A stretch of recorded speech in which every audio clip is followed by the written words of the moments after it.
Bonjour à tous et bienvenue sur notre chaîne. Aujourd'hui, nous vous apportons une nouvelle incroyable dans le monde du football. C'est officiel, Kylian Mbappé signe avec le Real Madrid. Le Real Madrid a annoncé la signature de l'un des meilleurs attaquants du monde sur un contrat de 5 ans. Mbappé, âgé de 25 ans, quitte le Paris Saint-Germain à la fin de son contrat en juin pour rejoindre le club de ses rêves. Mbappé a exprimé sa joie et sa fierté sur les réseaux sociaux en déclarant « C'est un rêve qui se réalise.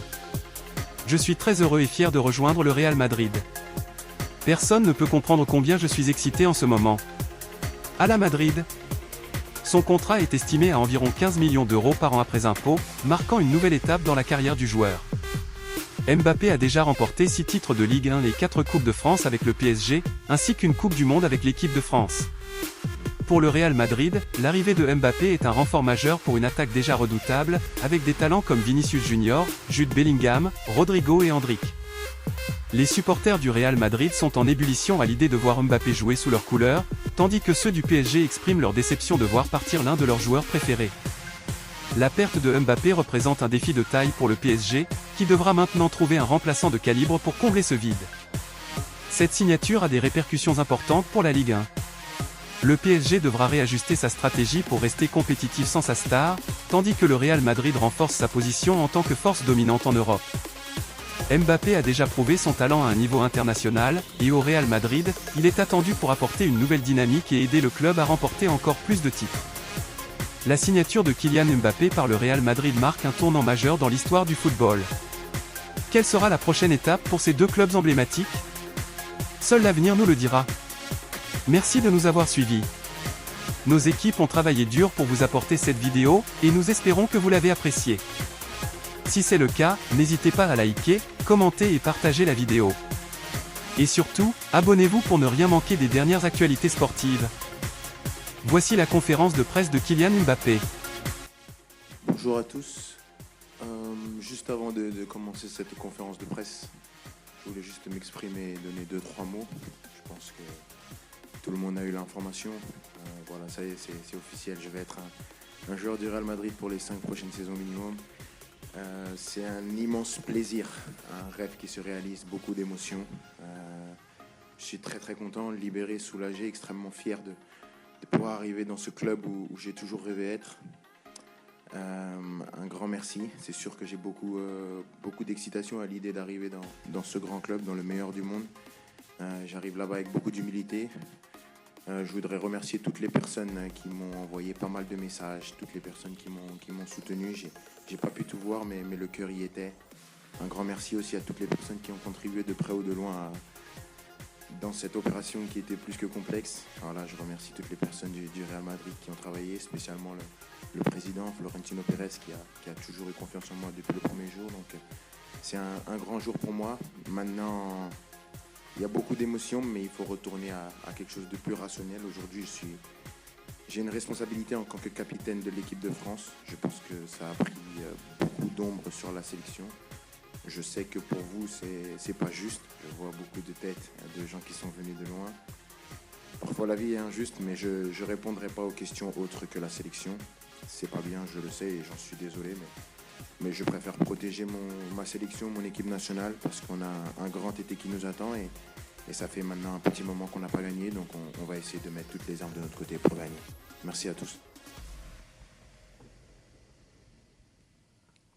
La première question, donc, pour Emmanuel Baranguet de l'AFP. Bonjour Kylian. Commençons alors sur l'équipe de France. Le Luxembourg, c'est un adversaire qui semble très largement à votre portée. Est-ce que l'avancement du Real Madrid est très confiant avant d'affronter cette équipe? Je pense qu'on a toujours la confiance. On va respecter cet adversaire. On est dans une phase de préparation. La meilleure façon de se préparer, bien sûr, que c'est gagner, mais c'est aussi d'avoir des repères dans le jeu, des repères en tant qu'équipe. Tactiquement, techniquement, avoir des bonnes sensations avec les collègues et continuer de peaufiner cette préparation pour arriver le plus près possible contre l'Autriche le 17. Bonjour Kylian, tout au fond, Arthur Perrault RMC. On te voit très souriant, ça fait un petit moment qu'on ne t'avait pas vu comme ça. Est-ce que avant l'Euro, le fait que tout ça soit réglé, tu es soulagé? Et dans quel état de forme tu es aussi? On sait que tu as eu une fin de saison où tu as eu un temps de jeu assez irrégulier. Merci. Ah ouais, c'est un grand soulagement, je suis très content. Je pense que c'est des choses qui se voient facilement sur le visage. Comme j'ai dit, c'est quelque chose que j'ai toujours voulu, donc je suis très content. Après la fin de saison, bien sûr, j'ai beaucoup moins joué. Tout le monde sait pourquoi j'ai beaucoup moins joué. Mais c'est comme ça, il faut s'adapter. Il y a des difficultés à surmonter quand tu es un joueur de haut niveau. Et ce ne sera absolument pas une excuse pour ma compétition. J'ai du moment, on a beaucoup bossé physiquement avec le coach, avec le groupe. Donc j'essaie de retrouver la meilleure forme possible. Et mon objectif est d'aider l'équipe de France à aller le plus loin possible dans cet Euro. Et bien sûr, essayer de rentrer avec la coupe à la maison.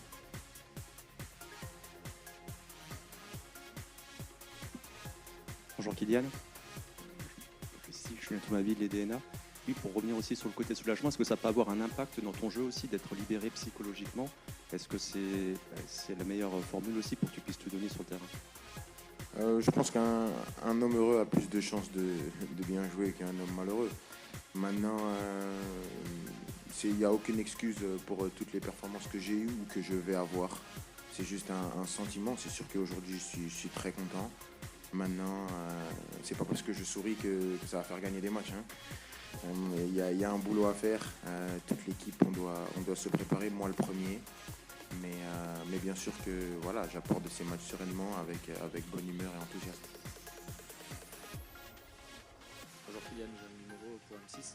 Justement, maintenant que le transfert est fait, comment tu le sens cet Euro? J'ai toujours senti de la même façon. C'est une compétition qui est très compliquée. Pour moi, plus compliquée qu'une Coupe du Monde.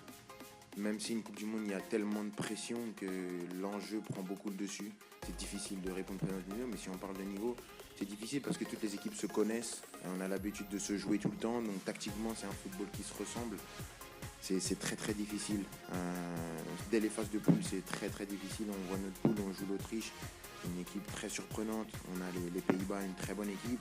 La Pologne, une équipe qu'on avait joué en huitième de finale à la Coupe du Monde, mais qui s'est qualifiée de justesse au barrage. Ça prouve la complexité de la compétition. Donc c'est une compétition qu'on n'a pas gagnée depuis longtemps. 24 ans, c'est énorme pour un pays comme le nôtre. Maintenant, on ne se met pas de pression supplémentaire. Comme j'ai dit, l'objectif c'est d'arriver prêt dans cette compétition. Donc on continue de se préparer et d'être dans la meilleure forme possible pour arriver à performer déjà aux phases de poule. C'est la première compétition. Bonjour Kylian, Dominique Sérac, le Parisien. Quel bilan tu fais de ta saison au-delà des stats, les buts, les passes D? Comment tu t'es trouvé cette saison? Je pense que j'ai attaqué cette saison avec une ambition différente, un jugement différent sur ce que je fais, une exigence différente parce que j'ai toujours pensé que j'allais jamais jouer. Donc à partir du moment où j'ai juste foulé la pelouse, pour moi c'était une saison réussie.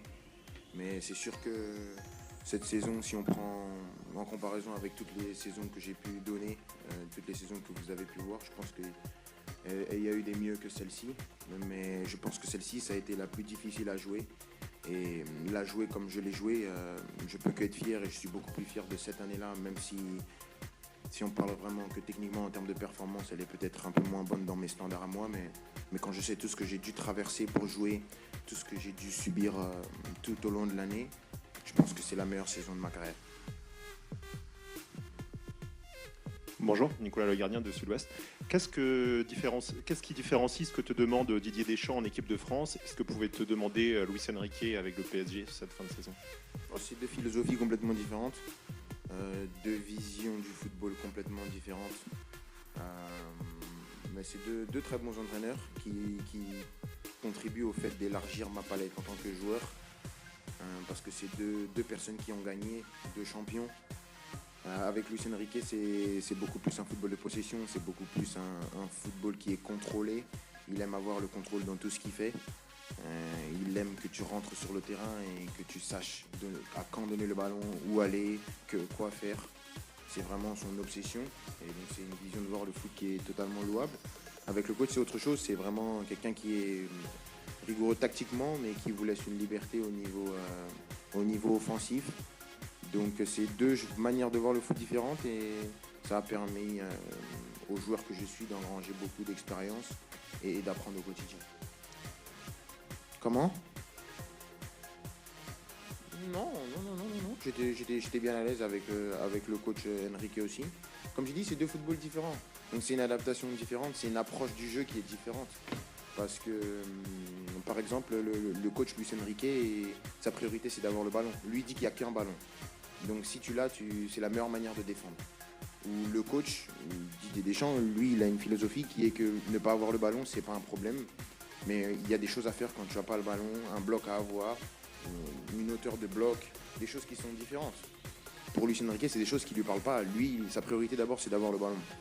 Pour le coach Deschamps, c'est un coach qui s'adapte beaucoup plus à la situation. Et on en revient aussi à un débat qui est plus large, qui est cette différence entre le football de club et de sélection. Au football de club, tu as beaucoup plus de temps d'élargir et de peaufiner ton style à toi. En équipe de France et en sélection en général, si vous regardez, on regarde un peu dans l'historique ou vous regardez les autres équipes, c'est plus des tactiques où on s'adapte, il y a moins de pattes parce qu'il y a moins le temps. Il y a moins le temps d'avoir cette empreinte sur les joueurs, donc c'est complètement différent. Bonjour Kylian, Nicolas Paillard au niveau des caméras pour Info Sport Plus et Canal+. Où ça ? Là, juste en face de vous, Pardon. est-ce que c'est un nouveau capitaine de l'équipe de France finalement qui est présente devant nous avec cette page qui se tourne, avec la volonté de briller en bleu et avec votre nouveau club ? J'ai toujours eu la volonté de briller en bleu. Un nouveau, je pense pas. J'ai toujours essayé de faire du mieux possible en sélection. Et ça va continuer comme ça. J'aurai pas plus d'envie, j'en aurai pas moins parce que je pense que quand je viens en sélection, mon envie elle est au maximum. J'essaye de tout donner pour ce maillot, pour ce coq, avec mes réussites et mes échecs, avec les réussites de l'équipe et les échecs de l'équipe, mais j'ai toujours eu cette fierté et cette ambition de tout donner et d'essayer de marquer l'histoire du football français. Bonjour Kylian, Baptiste Dieu pour RTL. C'est ta 4e grande compétition avec les Bleus. Tu as connu des succès 2018, 2022, même si c'est très difficile, mais les Bleus se tournaient en finale. Un Euro un peu plus compliqué. Quelle est la principale chose que tu as apprise sur ces 3 compétitions et dont tu vas te servir par exemple pour cet Euro à venir ? Merci.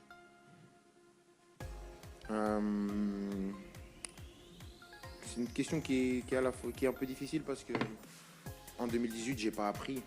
Je suis arrivé et j'ai gagné tout de suite. Donc tu apprends pas quand tu gagnes. C'est la vérité.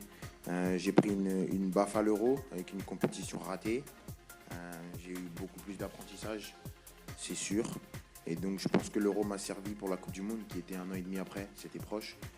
Donc je peux dire que la compétition où j'ai le plus appris, c'est l'Euro 2021. C'est sûr, c'est pour moi la grosse tache noire dans mon CV en sélection. Et donc après la Coupe du Monde 2022, tu apprends aussi parce que c'est de l'expérience. Jouer une Coupe du Monde, ça t'enrichit en tant qu'homme, en tant que joueur. Mais voilà, on la perd au tir au but. On va jusqu'au bout de ce qu'on peut faire. Je pense que même si on la rejoue, on donne tout, je pense qu'on fait la même chose. Donc c'est compliqué, mais l'Euro m'a beaucoup servi et ça tombe bien, on va jouer un Euro. Donc je pense que même dans l'état d'esprit, j'ai cet état d'esprit revanchard. Je pense que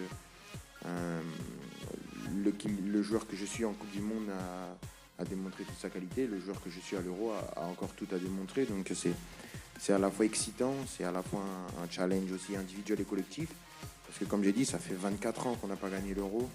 Et je pense que les gens sont impatients de regagner cette compétition.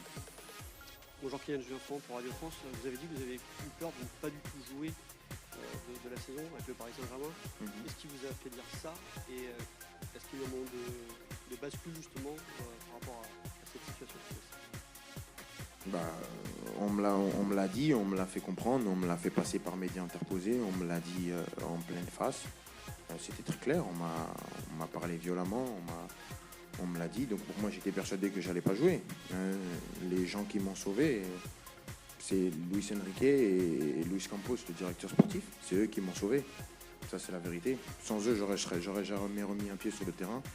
Et la vérité, elle est strictement là. C'est pour ça que j'ai toujours eu cette reconnaissance par rapport au coach, par rapport au directeur sportif. Et donc, c'est pour ça que mon ambition cette année-là était différente. Et j'entends toutes les critiques parce que je pense qu'être la meilleure personne qui comprend le mieux mes performances et qui les analyse le mieux. Donc, j'ai aucun problème à venir baisser la garde ici et dire que c'était peut-être un peu moins haut dans mes standards. C'est sûr que comparé à d'autres joueurs, c'est toujours élevé, mais quand on compare à mes standards et à ce que je suis capable de faire, c'est un peu moins bon. Mais comme je l'ai dit, par rapport à tout ce que j'ai vécu, juste jouer Et au-delà de l'empreinte statistique, même jouer, venir répéter les matchs, toujours essayer d'être là pour mon équipe, gagner des trophées, ça a été ma plus grande fierté. Mais c'est sûr que l'année prochaine, je ne me contenterai pas d'une année comme ça, c'est sûr. Bonjour Kylian, ici Loïc Tanzi pour l'équipe. Vous dites qu'un homme heureux a plus de chances d'être performant qu'un homme malheureux. Ça veut dire que vous étiez malheureux cette saison? Et si oui, pourquoi? Au PSG, j'étais pas malheureux. Au PSG, j'étais pas malheureux parce que ce serait cracher dans la soupe de dire qu'au PSG, j'étais malheureux. Et ce serait cracher au visage de tous ces gens qui m'ont défendu, qui m'ont accompagné. Donc au PSG, j'ai toujours été heureux. Mais c'est sûr qu'il y a des choses qui me rendaient malheureux. Et un joueur comme moi, avec cette envergure-là, ne peut pas montrer quand il est malheureux. Parce que j'étais un leader dans cette équipe. J'étais quelqu'un que les gens suivaient. Donc si le gars que tu suis est malheureux et traîne son spleen, c'est compliqué à suivre. On ne suit pas un gars comme ça. Donc j'ai essayé d'être le plus positif possible. Et comme j'ai dit, le coach, les joueurs, tous les salariés, tous les gens au club m'ont beaucoup aidé. Donc ce serait, excusez-moi de l'expression, c'est un peu violent ce que je veux dire, ce serait un peu bâtard de venir et de cracher une fois que j'ai mon nouveau club, dire j'étais malheureux. J'ai jamais été malheureux au Paris Saint-Germain avec tous les gens qui ont été là-bas. Mais il y a des choses et des gens qui m'ont rendu malheureux, bien sûr. Et on va prendre une dernière question avec Xavier Chefaudo de Canal+. Et Kylian, même question. Comment on fait pour ne pas craquer dans un tel contexte, pour ne pas prendre la parole? Et plus positivement, de tous les messages que vous avez reçus, si vous pouvez nous le dire, quel est celui qui vous a le plus touché depuis hier? Répétez la question, j'ai pas bien entendu. Pas bien compris. Donc, comment on fait pour ne pas craquer dans un tel contexte, lorsqu'on a envie de parler, de prouver qu'il y a la pression, qu'on ne joue pas, ou plus, ou pas trop, ou pas assez? Parce qu'il y a énormément de pression, c'est sûr. Mais il y a plus grave dans la vie. Hein. C'est du football, ça reste du football. J'ai toujours eu cette éducation de jamais venir ici pleurer. Je suis payé, très grassement payé pour jouer au football, faire ce que j'aime le plus au monde. Il y a des gens qui font un travail qui est beaucoup plus éprouvant que le mien, qui se lèvent tous les jours pour aller à l'usine. Je ne me lève pas pour aller à l'usine. Alors ce que j'ai vécu, bien sûr, et je l'ai dit déjà que je souhaitais ça à personne, et je continue de le dire. Maintenant, je trouve que c'est assez déplacé que moi, Kylian Mbappé, je vienne et je me plaigne aux yeux du monde quand je vois ce qui se passe dans le monde actuellement. Il y a des choses bien pires, mais c'était pas agréable non plus. Donc ça fait partie de mon éducation. J'ai pas voulu, je suis pas comme ça, c'est pas ma nature. Maintenant, voilà, peut-être que j'aurais dû, peut-être que c'est une erreur. Si vous pensez que c'était une erreur, je l'assume complètement, mais c'est comme ça, c'est moi et je pense que je vais pas changer. Après les messages, j'ai pas pu tout voir, mais j'ai vu enlever un, ce serait dénigrer les autres. Et chacun a pris simplement prendre la peine de penser à moi. Ça me touche et ça me va droit au cœur. Donc c'est sûr qu'on peut penser que j'ai eu des idoles. C'est sûr que j'ai vu Cristiano, j'ai vu des amis, des légendes du club, Sergio Ramos, Casillas, mes futurs coéquipiers aussi, mes anciens coéquipiers maintenant du club, même des gens du monde du football. Tout le monde, ça fait, même mes anciens clubs, j'ai vu un petit peu, ça fait vraiment plaisir et ça contribue à mon épanouissement aujourd'hui avec la banane que j'aime. Mais voilà, merci à eux tous et voilà, j'espère être à la hauteur de tout ça. Merci Kylian, on va enchaîner avec... Merci beaucoup, bonne journée, au revoir.